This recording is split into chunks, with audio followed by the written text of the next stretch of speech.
Hello students, welcome to R H chemistry.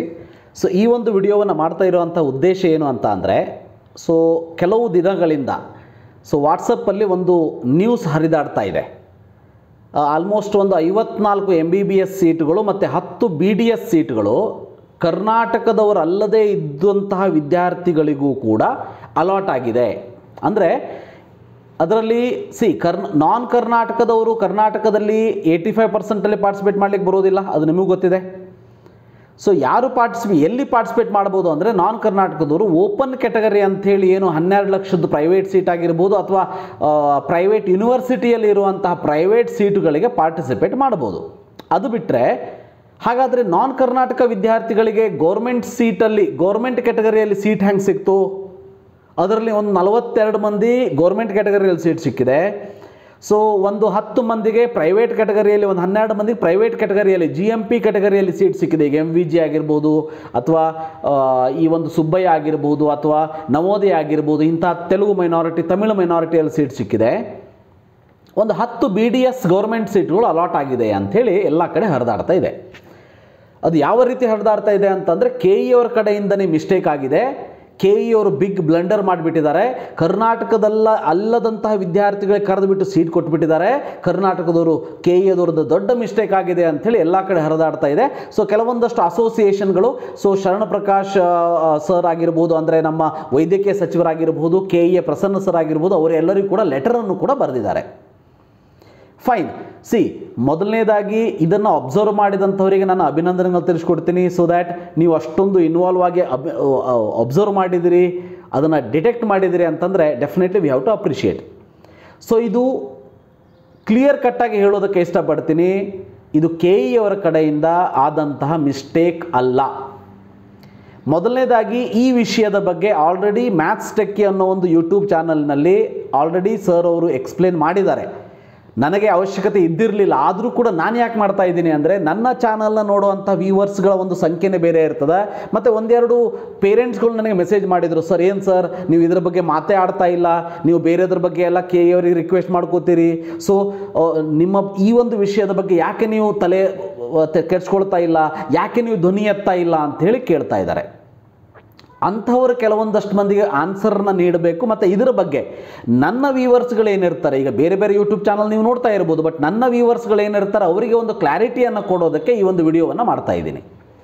ಮೊದಲನೇದಾಗಿ ಈ doubt ಯಾಕೆ ಬಂತು ಅನ್ನೋದನ್ನು ಬೇಸಿಕ್ ಥಿಂಗನ್ನು ನಾವು ಅರ್ಥ ಮಾಡ್ಕೊಳ್ಳೋಣಂತೆ. ಯಾಕೆ ಬಂತು ಅಂದರೆ, ನೋಡಿ, ಸ್ವಲ್ಪ ದಿನದ ಹಿಂದೆ ನೀಟ್ ರಿಸಲ್ಟ್ ಬಂದ ಮೇಲೆ KE ಅವರು, ಅಂದರೆ ಡೈರೆಕ್ಟರ್ ಆಫ್ ಮೆಡಿಕಲ್ ಎಜುಕೇಷನ್ ಏನಿದೆ, DME ಅವರು, ಕರ್ನಾಟಕದ DME ಅವರು NTA ಅವರ ಕಡೆಯಿಂದ ರಿಸಲ್ಟ್ ಶೀಟನ್ನು ತೊಗೊಂಡು ಬರ್ತಾರೆ.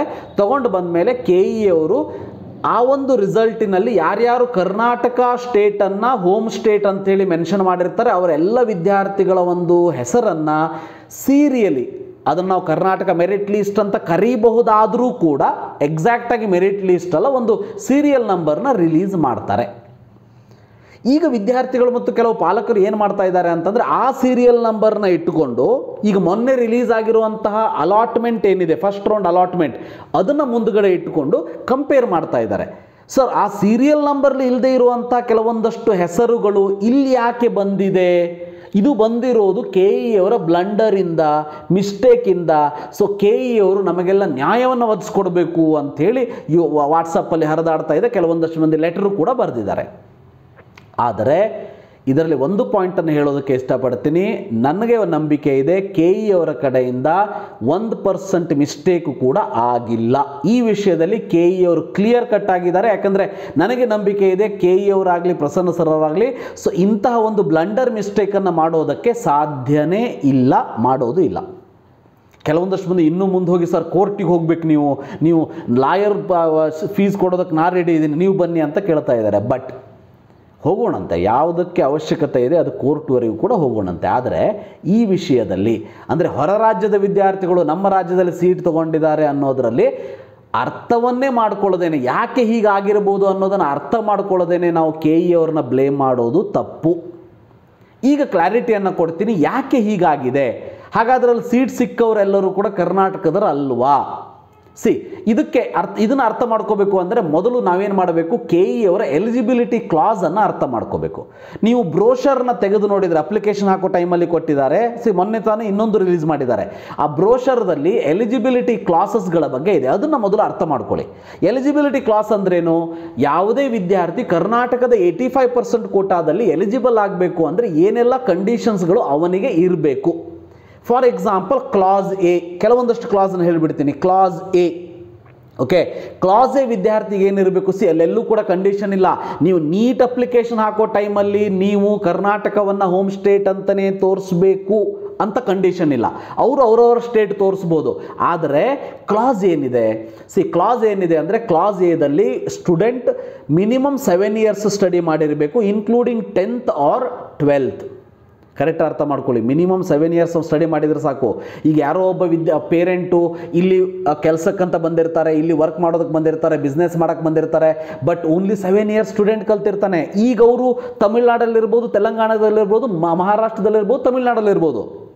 ಬಟ್ ಏನಾಗಿದೆ, ಅವನು ಕ್ಲಾಸ್ 7 years ಏನಿದೆ ಸ್ಟಡಿ ಮಾಡಿರೋದು ಅಂದರೆ ಇನ್ಕ್ಲೂಡಿಂಗ್ 10th ಅಥವಾ 12th ಕರ್ನಾಟಕದಲ್ಲಿ ಮಾಡಿರ್ತಾನೆ. ಅವನು ಈಗ ಅಪ್ಲಿಕೇಶನ್ ಹಾಕೋ ಟೈಮಲ್ಲಿ ಮಹಾರಾಷ್ಟ್ರದಲ್ಲಿ ಇದ್ದುಕೊಂಡು ತನ್ನ ಹೋಮ್ ಸ್ಟೇಟನ್ನು ಮಹಾರಾಷ್ಟ್ರ ಅಂತ ತೋರಿಸಿರ್ತಾನೆ, ತನ್ನ ಹೋಮ್ ಸ್ಟೇಟನ್ನು ತಮಿಳ್ನಾಡನ್ನು ತೋರಿಸಿರ್ತಾನೆ. ಆದರೆ ಕರ್ನಾಟಕದಲ್ಲಿ ಅವನು ಎಲಿಜಿಬಲ್ ಇದ್ದಾನೆ. ನೀವು ಕ್ವಶನ್ ಎತ್ತಬೇಕು ಅಂದರೆ ಯಾವುದ್ರ ಬಗ್ಗೆ ಎತ್ತಬೇಕು ಅಂತ ಅಂದರೆ ಆ ಎಲಿಜಿಬಿಲಿಟಿ ಕ್ಲಾಸ್ ಚೇಂಜ್ ಮಾಡಿ ಅನ್ನೋದ್ರ ಬಗ್ಗೆ ಎತ್ತಿ. ಆವಾಗ KE ಅವರು DME ಅವ್ರ ಜೊತೆ ಡಿಸ್ಕಸ್ ಮಾಡ್ತಾರೋ, ಗೌರ್ಮೆಂಟ್ ಜೊತೆ ಡಿಸ್ಕಸ್ ಮಾಡ್ತಾರೋ, ಅವ್ರಿಗೆ ಬಿಟ್ಟಿದ್ದು. ಆದರೆ ಎಲಿಜಿಬಿಲಿಟಿ ಕ್ಲಾಸ್ ಒಂದು ಸಾರಿ ಸೆಟ್ ಆದಮೇಲೆ ಈಗ ಅಲಾಟ್ಮೆಂಟಲ್ಲಿ ಮಿಸ್ಟೇಕ್ ಆಗಿದೆ KE ಅವ್ರ ಕಡೆಯಿಂದ ಅನ್ನೋದು ಶುದ್ಧ ತಪ್ಪು. ಸೊ ಆ ವಿದ್ಯಾರ್ಥಿ ಅದರಲ್ಲೇ ನನ್ನ ಒಂದು ಪೇಯ್ಡ್ ಕೌನ್ಸಿಲಿಂಗ್ ಗ್ರೂಪಲ್ಲಿ ಒಂದು 4 ರಿಂದ 5 ವಿದ್ಯಾರ್ಥಿಗಳಿದ್ದಾರೆ. ಅವರೆಲ್ಲರಿಗೂ ಕೂಡ ಗೌರ್ಮೆಂಟ್ ಕಾಲೇಜ್ ಸಿಕ್ಕಿದೆ. ಅದಕ್ಕೆ ಇಷ್ಟು ಕಾನ್ಫಿಡೆನ್ಸಿಂದ ಹೇಳ್ತಾ ಇದ್ದೀನಿ. ಸೊ ಆ ವಿದ್ಯಾರ್ಥಿಗಳು 1 to 10th ಕರ್ನಾಟಕದಲ್ಲಿ ಕಲ್ತಿದ್ದಾರೆ. ಈ 2 ವರ್ಷ ಅಲ್ಲಿ ತಮಿಳ್ನಾಡಲ್ಲೂ ಮಹಾರಾಷ್ಟ್ರದಲ್ಲೂ ಕಲ್ತಿದ್ದಾರೆ. ಬಟ್ ಅಪ್ಲಿಕೇಶನ್ ಹಾಕೋ ಟೈಮಲ್ಲಿ ಅವರು ಮಹಾರಾಷ್ಟ್ರ ಅಥವಾ ತಮಿಳ್ನಾಡು ಅಥವಾ ತೆಲಂಗಾಣವನ್ನು ಹೋಮ್ ಸ್ಟೇಟ್ ಅಂತ ಮೆನ್ಷನ್ ಮಾಡಿದ್ದಾರೆ. ಆ ಕಾರಣಕ್ಕೆ ಅವರ ಹೆಸರು ನಮ್ಮ ಕರ್ನಾಟಕದ ಮೆರಿಟ್ ಲಿಸ್ಟಲ್ಲಿ ಬಂದಿಲ್ಲ. ಆದರೆ ಎಲಿಜಿಬಿಲಿಟಿ ಕ್ಲಾಸ್ ಪ್ರಕಾರ ಬಂದಿರ್ತ. KE ಅವರು ಎಲ್ಲೂ ಕೂಡ ಹೇಳಿಲ್ಲ ಆ ಮೆರಿಟ್ ಲಿಸ್ಟಲ್ಲಿ ಇರುವಂಥ ವಿದ್ಯಾರ್ಥಿಗಳು ಮಾತ್ರ ಅರ್ಹತೆಯನ್ನು ಪಡ್ಕೊಳ್ತಾರೆ ಅಂತ ಎಲ್ಲರೂ ಹೇಳಿದಾರಾ? ಇಲ್ಲ ಅಲ್ವಾ? So it is not possible like that. So ಅದಕ್ಕಾಗಿ ಆ ವಿದ್ಯಾರ್ಥಿಗಳು ಹೊರಗಡೆ ಕಲ್ತರೂ ಕೂಡ ಕ್ಲಾಸ್ ಎದಲ್ಲೇ ಬರ್ತಾರೆ. ಅಂದಮೇಲೆ 85% ಕೋಟಾದಲ್ಲೇ ಬರಬೇಕಾ? ಎರಡನೇ ಪಾಯಿಂಟ್ ಹೇಳಿಬಿಡ್ತೀನಿ. ಈಗ ಸ್ಟೂಡೆಂಟ್ ಏನು ಮಾಡ್ತಾನೆ, ಫಸ್ಟ್ ಇಯರ್ ಸೆಕೆಂಡ್ ಇಯರ್ನ ಕರ್ನಾಟಕದಲ್ಲಿ ಕಲ್ತಿದ್ರು ಸಾಕು, ಕ್ಲಾಸ್ ಬಿ. ಅವನ ಪೇರೆಂಟ್ಸ್ ಮಿನಿಮಮ್ 7 years ಕರ್ನಾಟಕದಲ್ಲಿ ಕಲ್ತಿದ್ರು ಸಾಕು. ಈ ಒಂದು ಕೇಸಲ್ಲಿ ಏನಾಗಿರ್ಬೋದು, ಕೆಲವು ವಿದ್ಯಾರ್ಥಿಗಳಿಗೆ 11th and 12th ಮಾತ್ರ ಕರ್ನಾಟಕದಲ್ಲಿ ಕಲ್ತಿರ್ತಾನೆ. ಬಟ್ ಅದಾದಮೇಲೆ 1 ವರ್ಷ ಗ್ಯಾಪ್ ತೊಗೊಂಡು ಮಹಾರಾಷ್ಟ್ರದಲ್ಲೂ, ತಮಿಳ್ನಾಡಲ್ಲೂ, ತೆಲಂಗಾಣದಲ್ಲೂ ಟ್ಯೂಷನ್ ತೊಗೊಂಡಿರ್ತಾನೆ, ಕೋಚಿಂಗ್ ತೊಗೊಂಡಿರ್ತಾನೆ, ರಾಜಸ್ಥಾನದಲ್ಲೂ ಕೋಚಿಂಗ್ ತೊಗೊಂಡಿರ್ತಾನೆ. ಅವನು ಅಪ್ಲಿಕೇಶನ್ ಹಾಕೋ ಟೈಮಲ್ಲಿ ಅವನು ಅಷ್ಟೆಲ್ಲ ತಲೆ ಕೆಡಿಸ್ಕೊಳ್ಳೋದಿಲ್ಲ. ಅಥವಾ ಸೈಬರ್ದವರಾಗಲಿ ಅಥವಾ ಅವನು ಕಾಲೇಜವರು ಕ್ಲಾಸ್ದವ್ರು ಹಾಕಿಬಿಟ್ಟಿರ್ಬೋದು. ಅಪ್ಲಿಕೇಶನನ್ನು ಹಾಕಬೇಕಾದ್ರೆ ಹೋಮ್ ಸ್ಟೇಟನ್ನು ತಮಿಳ್ನಾಡು, ಮಹಾರಾಷ್ಟ್ರನೂ ಹಾಕಿಬಿಟ್ಟಿರ್ತಾರೆ ಅವರು. ಆದರೆ ಅವನು ಕರ್ನಾಟಕದಲ್ಲಿ ಬರ್ತಾನೆ, ಯಾಕೆಂದರೆ 2 years ಕರ್ನಾಟಕದಲ್ಲಿ ಕಲ್ತಿದ್ದಾನೆ, ಪ್ಲಸ್ ಅವನ ಪೇರೆಂಟ್ಸು ಮಿನಿಮಮ್ 7 years ಕರ್ನಾಟಕದಲ್ಲಿ ಕಲ್ತಿದ್ದಾರೆ. ಸೊ ಹಾಗಾದಾಗ ಅವನ ಹೋಮ್ ಸ್ಟೇಟನ್ನು ತಮಿಳ್ನಾಡು ಅಂತ ಇದ್ದಾಗ KE ಅವರು ತಮ್ಮ ಮೆರಿಟ್ ಲಿಸ್ಟಲ್ಲಿ ಅವನ ಹೆಸರನ್ನ ಇಲ್ಲಿ ಸೇರಿಸಿಲ್ಲ. ಆ ಕಾರಣಕ್ಕೆ ಅವನಿಗೆ ಬರೋದಿಲ್ಲ. ಮೂರನೇದು, ಇನ್ನು ಕ್ಲಾಸ್ ಸಿ ಮತ್ತು ಕ್ಲಾಸ್ ಡಿ ಅಂತ ಅವ್ರು ಹೊರಗಿನವರೇ, ಕಂಪ್ಲೀಟ್ಲಿ ಹೊರಗೆ ಕಲ್ತಿರ್ತಾರೆ.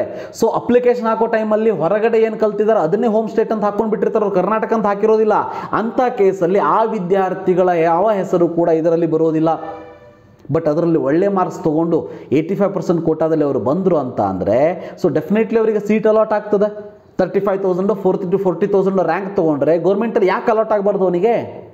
ಈ ಎಲ್ಲ ಕಾರಣಗಳಿವೆ. ನೀವು ಆ ಎಲಿಜಿಬಿಲಿಟಿ ಕ್ಲಾಸನ್ನು ಕರೆಕ್ಟಾಗಿ ಮೊದಲು ಓದ್ಕೊಂಡ್ರೆ ಅರ್ಥ ಆಗ್ತದೆ. ಇನ್ನು ಕೆಲವು ವಿದ್ಯಾರ್ಥಿಗಳು ಹೇಳೋದೇನು, ಸರ್ ಹಾಗಾದರೆ ತಮಿಳ್ ಮೈನಾರಿಟಿ, ತೆಲುಗು ಮೈನಾರಿಟಿಯಲ್ಲಿ ಸೀಟ್ ಅಲಾಟ್ ಆಗಿದೆಯಲ್ಲ, ಅದಕ್ಕೆ ಮಿನಿಮಮ್ 10 years ಓದಬೇಕು ಅಂತ ಇದೆ, ಅವ್ರ ಕತೆ ಏನು? ಅವ್ರದ್ದು ಒಂದು ಕತೆ ಹೇಳ್ತೀನಿ ಕೇಳಿ. ನನ್ನ ಗ್ರೂಪಲ್ಲೇ ಇದ್ದಾರೆ ಒಂದಿಬ್ಬರು. ಸೊ ಆ ಪೇರೆಂಟ್ಸ್ ಕಂಪ್ಲೀಟ್ ಸ್ಟೂಡೆಂಟ್, ಅಲ್ಲಿ 10 years ಅಂತ ಇದೆ, 12 years ಅಂತ ಇಲ್ಲ. ಸೊ ಆ ಸ್ಟೂಡೆಂಟ್ ಏನು ಮಾಡಿದ್ದಾರೆ, 1 to 10th ಕಂಪ್ಲೀಟಾಗಿ ಕರ್ನಾಟಕದಲ್ಲೇ ಓದಿದ್ದಾರೆ. ಬಟ್ ಅವರ ಮದರ್ ಟಂಗ್ ತಮಿಳಿದೆ. Tamil is the mother tongue. ಈಗ ಆ ವಿದ್ಯಾರ್ಥಿ ತಮಿಳ್ನಾಡಲ್ಲಿ ಸೆಕೆಂಡ್ PUC, ಫಸ್ಟ್ PUC ಅಂದರೆ ಕ್ಲಾಸ್ 11 and 12 ಮಾಡಿದ್ದಾನೆ. ಅವನ ಪೇರೆಂಟ್ಸ್ಗಳು ಈಗ ತಮಿಳ್ನಾಡಲ್ಲಿ ನೆಲೆಸಿದ್ದಾರೆ. ಅವನು ಕಲಿಬೇಕಾದ್ರೆ ಇಲ್ಲೇ ಇದ್ದ ಅವನು. ಅಲ್ಲಿ ಎಲ್ಲೂ ಕೂಡ ನಿಮ್ಮ ಡಾಮಿಸೈಲ್ ಕರ್ನಾಟಕನೇ ಇರಬೇಕು, ಕರ್ನಾಟಕದಲ್ಲಿ ಹುಟ್ಟಿ ಬೆಳೆದಿರಬೇಕಂತೆಲ್ಲ ಕಂಡೀಷನ್ ಇಲ್ವಲ್ಲ. ಸೊ ನೀವೇನಾದರೂ ಕ್ವಶನ್ ಎತ್ತುತ್ತೀರಿ ಅಂದರೆ ಆ ಎಲಿಜಿಬಿಲಿಟಿ ಕ್ಲಾಸ್ ಬಗ್ಗೆ ಎತ್ತಿ, ಕೋರ್ಟಿಗೆ ಹೋಗ್ತೀರಾ ಆ ಎಲಿಜಿಬಿಲಿಟಿ ಕ್ಲಾಸ್ ಆಗೇನಷ್ಟು ಕೋರ್ಟಿಗೆ ಹೋಗಿ. ಈಗ ಅಲಾಟ್ಮೆಂಟ್ ರಾಂಗ್ ಇದೆ ಅಂತ ಕೋರ್ಟಿಗೆ ಹೋಗಬೇಡಿ. ಸೊ ನಿಮ್ಮ ಕೇಸ್ ಫೇಲ್ ಆಗ್ತದೆ. ಯಾಕಂದರೆ ಇದರಲ್ಲಿ KE ಅವ್ರದ್ದು ಏನೂ ಮಿಸ್ಟೇಕ್ ಇಲ್ಲ. ಈಗ ಆ ವಿದ್ಯಾರ್ಥಿ 11th and 12th ಹೊರಗಡೆ ಕಲ್ತಿದ್ದಾನೆ, 1 to 10 ಕರ್ನಾಟಕದಲ್ಲಿ ಕಲ್ತಿದ್ದಾನೆ. ಸೊ ಅದಕ್ಕಾಗಿ ಅವನು ತೆಲುಗು ಮೈನಾರಿಟಿ ತಮಿಳು ಮೈನಾರಿಟಿಯನ್ನು ಕ್ಲೇಮ್ ಮಾಡ್ತಾನೆ. ಈಗ ಅಪ್ಲಿಕೇಶನ್ ಹಾಕೋ ಟೈಮಲ್ಲಿ ಬೇರೆ ಸ್ಟೇಟನ್ನು ಕ್ಲೇಮ್ ಮಾಡಿರ್ತಾರೆ. ಲಕ್ಷಗಟ್ಟಲೆ ವಿದ್ಯಾರ್ಥಿಯಲ್ಲಿ ಒಂದು 50-60 ಜನ ಈ ರೀತಿ ಮಾಡಿರಬಾರ್ದಾ? ಡೆಫಿನೆಟ್ಲಿ ಆಗಿರ್ತದೆ ವಿದ್ಯಾರ್ಥಿಗಳೇ. ಸೊ ಅದಕ್ಕಾಗಿ ಗೊತ್ತಿರಲಿ, ಈ ವಿಷಯದಲ್ಲಿ KE ಅವ್ರದ್ದು ಯಾವುದೇ ಮಿಸ್ಟೇಕ್ ಇಲ್ಲ. ಅವರು ಹೊರ ರಾಜ್ಯದವರಾಗಿದ್ದರೂ ಕೂಡ, ಅವರು ಹೋಮ್ ಸ್ಟೇಟ್ ಕರ್ನಾಟಕ ಅಂತ ಮೆನ್ಷನ್ ಮಾಡಿರಲಿಲ್ಲ ಅಂದರೂ ಕೂಡ, ಕರ್ನಾಟಕದ KE ಅವರ ಮೆರಿಟ್ ಲಿಸ್ಟಲ್ಲಿ ಅವರ ಹೆಸರು ಇಲ್ಲದೇ ಇದ್ದರೂ ಕೂಡ, ನಮ್ಮ ಕರ್ನಾಟಕದ ಮೆಡಿಕಲ್ ಅಥವಾ ಡೆಂಟಲ್ ಲೀಸ್ಟಲ್ಲಿ ಅವರು ಪಾರ್ಟಿಸಿಪೇಟ್ ಮಾಡಿರ್ತಾರೆ, ಅವರಿಗೆ ಸೀಟ್ ಅಲಾಟ್ ಆಗಿದೆ. ಆಗಿರೋದು KE ಅವರ ಮಿಸ್ಟೇಕಿಂದ ಅಲ್ಲ, ನಿಮಗೆ ಅದರ ಬಗ್ಗೆ ನಾಲೆಜ್ ಇಲ್ಲ. ಸೊ ಯಾರು ಈ ರೀತಿ ಕ್ವಶನ್ಗಳನ್ನ ಎತ್ತಾ ಇದ್ದಾರೆ, ನೀವು ಮೊದಲು ಎಲಿಜಿಬಿಲಿಟಿ ಕ್ಲಾಸ್ಗಳನ್ನು ಓದಿ. ಸೊ ಏನು ಮಿಸ್ಟೇಕ್ ಆಗಿದೆ, ಏನು ನಾಲೆಜ್ ನೀವು ಅದರಿಂದ ಪಡ್ಕೊಳ್ಬೇಕು ಅನ್ನೋದನ್ನು ಪಡ್ಕೊಳ್ಳಿ. ಸೊ ಪಡ್ಕೊಂಡ ಮೇಲೆ KE ಅವರ ವಿರುದ್ಧ ಬ್ಲೇಮ್ ಮಾಡಿ ಎಲ್ಲ ವಿಷಯದಲ್ಲೂ KE ಅವರು ತಪ್ಪಿರ್ತದ ಅಂಥೇಳಿ ಹೇಳೋದಕ್ಕೆ ಸಾಧ್ಯ ಇಲ್ಲ. ಈ ವಿಷಯದಲ್ಲಿ ಮಾತ್ರ KE ಅವ್ರದ್ದು ಯಾವುದೇ ಮಿಸ್ಟೇಕ್ ಇರೋದಕ್ಕೆ ಸಾಧ್ಯ ಇಲ್ಲ ಅಂಥೇಳಿ 100% ನಾನು ಭರವಸೆಯನ್ನು ಕೊಡ್ತೀನಿ. KE ಅವರ ಮಿಸ್ಟೇಕ್ ಇದರಲ್ಲಿ ಇಲ್ಲ. ರೈಟ್? ಸೊ ಕ್ಲಾರಿಟಿ ಸಿಕ್ತು ಅಂತ ಅಂದ್ಕೊಳ್ತೀನಿ. ಮೊದಲು ಎಲಿಜಿಬಿಲಿಟಿ ಕ್ಲಾಸನ್ನು ಓದಿ. KE ಅವರು ಎಲ್ಲೂ ಕೂಡ ಹೇಳಿಲ್ಲ ತಮ್ಮ ಮೆರಿಟ್ ಲಿಸ್ಟಲ್ಲಿ ಹೆಸರು ಬಂದವರಿಗೆ ಅಷ್ಟೇ ಸೀಟ್ ಕೊಡ್ತೀವಿ ಅಂಥೇಳಿ. ಅವ್ರು ಹೇಳೋದು ಕ್ಲಿಯರ್ ಕಟ್ಟಾಗಿ ಒಂದೇ, ಎಲಿಜಿಬಿಲಿಟಿ ಕ್ಲಾಸ್ ಪ್ರಕಾರ ನೀವು ಕರ್ನಾಟಕದಲ್ಲಿ 85% ಕೋಟಾದಲ್ಲಿ ಎಲಿಜಿಬಲ್ ಇದೀರಿ ಅಂತ ಅಂದರೆ you are eligible to take the seat according to the merit in Karnataka. ಅದೇ ರೀತಿ ಆಗಿದೆ, ಯಾವುದೇ ಮಿಸ್ಟೇಕ್ ಕರ್ನಾಟಕದವ್ರ ಕಡೆಯಿಂದ ಆಗಿಲ್ಲ. ದಯವಿಟ್ಟು ಸುಮ್ಮನೆ ಸುದ್ದಿಗಳನ್ನು ಹಬ್ಸೋದಕ್ಕೆ ಹೋಗಬೇಡಿ. ಯಾಕಂದ್ರೆ ಏನಾಗ್ತದೆ, ಈಗ ಬಹಳ ಪೇರೆಂಟ್ಸ್ಗಳಿಗೆ ವಿದ್ಯಾರ್ಥಿಗಳಿಗೆ ಸೀಟ್ ಸಿಕ್ಕಿಲ್ಲ ಅಂದಾಗ ಅವರೆಲ್ಲ ಒಂದು ರೀತಿ ಹತಾಶೆಯಿಂದ ವೇಟ್ ಮಾಡ್ತಾ ಇರ್ತಾರೆ. ಸೊ ಅದರಲ್ಲಿ ಇಂತಹ ವಿಷಯಗಳು ಗೊತ್ತಾಯಿತು ಅಂತಂದ್ರೆ ಬಹಳ ಸ್ಟ್ರಿಕ್ಟ್ ಆಗಿಬಿಡ್ತದೆ, ಬೇಜಾರಾಗಿಬಿಡ್ತದೆ ಅವರಿಗೆ. ಸೊ ಏನು ಮಾಡಬೇಕು ಗೊತ್ತಾಗೋದಿಲ್ಲ. ನಿಮ್ಮ ಸಿಟ್ಟು, ನಿಮ್ಮ ಹತಾಶೆ ನನಗೆ ಅರ್ಥ ಆಗ್ತದೆ. ಸೀಟ್ ಸಿಕ್ಕಿಲ್ಲ, ಯಾಕೆ ಸಿಕ್ಕಿಲ್ಲ ಅಂದರೆ ಮೆರಿಟ್ ಪ್ರಕಾರ ನಿಮ್ಮ ವಿದ್ಯಾರ್ಥಿ ಇನ್ನೊಂದು ಸ್ವಲ್ಪ ಮಾರ್ಕ್ಸ್ ತೊಗೊಂಡಿದ್ರೆ, ರ್ಯಾಂಕ್ ಬಂದಿದ್ದರೆ ಸೀಟ್ ಸಿಕ್ತಿತ್ತು. ಸ್ವಲ್ಪದರಲ್ಲಿ ಮಿಸ್ ಆಗಿದೆ. ಸೊ ಮಿಸ್ ಆಗಿದೆ ಅಂದರೆ ಸೆಕೆಂಡ್ ರೌಂಡಿಗೆ ವೇಟ್ ಮಾಡಿ. ಇಂತಹ ಬಿಸಿ ವಿಷಯಗಳು ಏನು ಬರ್ತದೆ, ಸೊ ಈ ವಿಷಯಗಳು ನಮಗೆ ಖುಷಿಯನ್ನು ಕೊಡ್ತದೆ. ನಾವು ಎದ್ದು ನಿಂತು ರಣರಂಗಕ್ಕೆ ಎದ್ದೇ ಬಿಡ್ತೀವಿ. ಆದರೆ ಹಾಗಿಲ್ಲ. ವಿಷಯಗಳನ್ನು ಅರ್ಥ ಮಾಡ್ಕೊಳ್ಳಿ, ಎಲಿಜಿಬಿಲಿಟಿ ಕ್ಲಾಸನ್ನು ಓದಿ, ಅದರಲ್ಲಿ ಏನು ಕೊಟ್ಟಿದ್ದಾರೆ ಅದರ ಪ್ರಕಾರ KE ಅವರು ಸೀಟನ್ನು ಅಲಾಟ್ ಮಾಡಿರ್ತಾರೆ. ಇದರಲ್ಲಿ KE ಅವರು ಯಾವ ಮಿಸ್ಟೇಕು ಇರೋದಿಲ್ಲ. ಸೊ ಸುಮ್ಮನೆ ಸುದ್ದಿಗಳನ್ನು ಹಬ್ಸೋದಕ್ಕೆ ಹೋಗಬೇಡಿ. ಮೊದಲು ಏನಾಗಿದೆ ಅನ್ನೋದನ್ನು ಗೊತ್ತಿರುವವರ ಹತ್ತಿರ ತಿಳ್ಕೊಂಡು ಸುದ್ದಿಯನ್ನು ನೀವು ಫಾರ್ವರ್ಡ್ ಮಾಡ್ತಾ ಹೋಗಿ. ವಾಟ್ಸಪ್ಪಲ್ಲಿ ಬಂದಿರೋದೆಲ್ಲವೂ ಕೂಡ ನಿಜ ಅಲ್ಲ. ಸೊ ಫಾರ್ವರ್ಡ್ ಮಾಡೋದಕ್ಕಿಂತ ಮುಂಚೆ ನಾವು ಏನು ವಿಷಯ ಇದೆ ಅದು ಕರೆಕ್ಟ್ ಆಗಿದೆಯಾ, ಎಲಿಜಿಬಿಲಿಟಿ ಕ್ಲಾಸ್ ಪ್ರಕಾರ ಇದೆಯಾ, ಬ್ರೋಷರ್ ಪ್ರಕಾರ ಇದೆಯಾ, ಗೊತ್ತಿದ್ದವರಿಗೆ ತಿಳ್ಕೊಳ್ಳಿ, ಇಲ್ಲ ಗೊತ್ತು ಮಾಡ್ಕೊಂಡ ಮೇಲೆ ಮುಂದುವರಿಯಿರಿ ಅಂತ ಹೇಳ್ತಾ ಈ ಒಂದು ವಿಡಿಯೋವನ್ನು ಇಲ್ಲೇ ಮುಗಿಸ್ತಾ ಇದ್ದೀನಿ. Thank you for watching. Have a nice day.